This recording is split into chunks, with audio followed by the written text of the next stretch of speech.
নামাজের মুসল্লা যখন বসে যাও, আমি আল্লাহকে তোমরা বারবার বলো, আল্লাহ আমার গুনাহ মাফ করে দাও।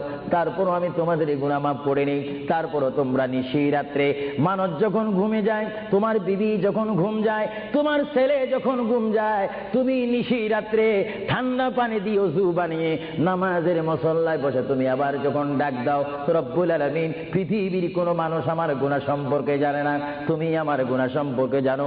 আমি এমন গুনাহ করেছি আমার বিবি জানে না, বিবি গুনাহ করেছে আমি জানি না। আল্লাহ তুমি সব কিছু জানো, হে আমার প্রভু তুমি আমাকে মাফ করে দাও।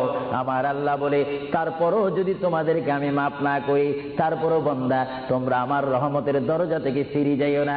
আমি তোমাদেরকে হুকুম দিচ্ছি, ওয়ালাউ আন্নাহুম ইয যালামু আনফুসাহুম জাউকা, বান্দারে যদি গুনাহ করে ফেলো আমার রহমত থেকে মুখ ফিরিয়ে তুমি চলে যাইও না। বান্দা, আকাশ পরিমাণ যদি গুনাহ করো, পাতাল পরিমাণ যদি গুনাহ করো, সাগরের পানি পরিমাণ যদি গুনাহ করো, পাহাড় তুলনায় যদি তুমি গুনাহ করো, আমার দরবার থেকে তুমি নিরাশ হইও না। বান্দা, আমি তোমাকে একটি রাস্তা বাতাই দিচ্ছি, একটি পথ তোমাকে আমি দেখাই দিচ্ছি। সেই পথটি কোন পথ তোমরা জানো?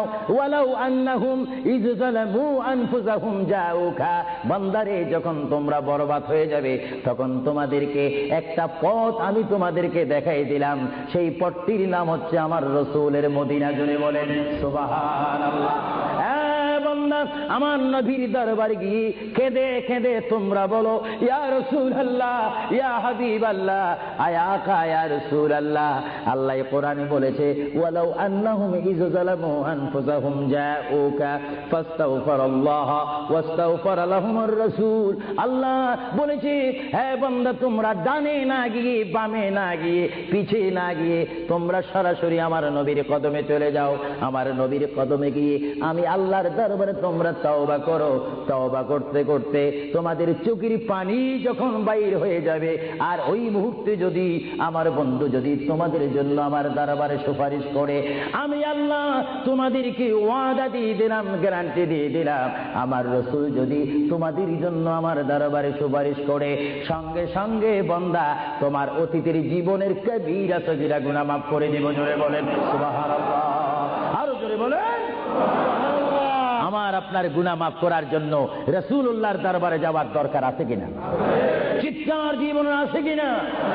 এটা কোরআনের অপব্যাখ্যা নয়, কোরআন শরীফের আয়াত। ওয়ালাউ আন্নাহুম ইয যালামু আনফুসাহুম জাউকা, যারা তাফসীর পড়েছেন, তাফসীর জালালাইন পড়েছেন, টাইটেল পড়েছেন, বুখারী পড়েছেন, মুসলিম পড়েছেন, ইবনে মাজাহ পড়েছেন, ফিয়া সিত্তা পড়েছেন, হাদিস পড়েছেন, ইজমা পড়েছেন, কিয়াস মেনেছেন, উসুল মেনেছেন, বালাগাত মেনেছেন, মুনতিক মেনেছেন, শরীয়ত বুঝেছেন, তরিকত বুঝেছেন, হাকিকত বুঝেছেন, ইলমে লুদুনি পেয়েছেন, ইলমে তাসাউফ মেনেছেন, তারা অবশ্যই স্বীকার করবে মানুষের একমাত্র মুক্তির স্থান, পরিত্রাণের স্থান, আসলের স্থান, নাজাতের স্থান, আল্লাহ পাওয়ার স্থান মুহাম্মদুর রাসূলুল্লাহ কদম মুবারক। চিৎকার দিয়ে বলেন সুবহানাল্লাহ।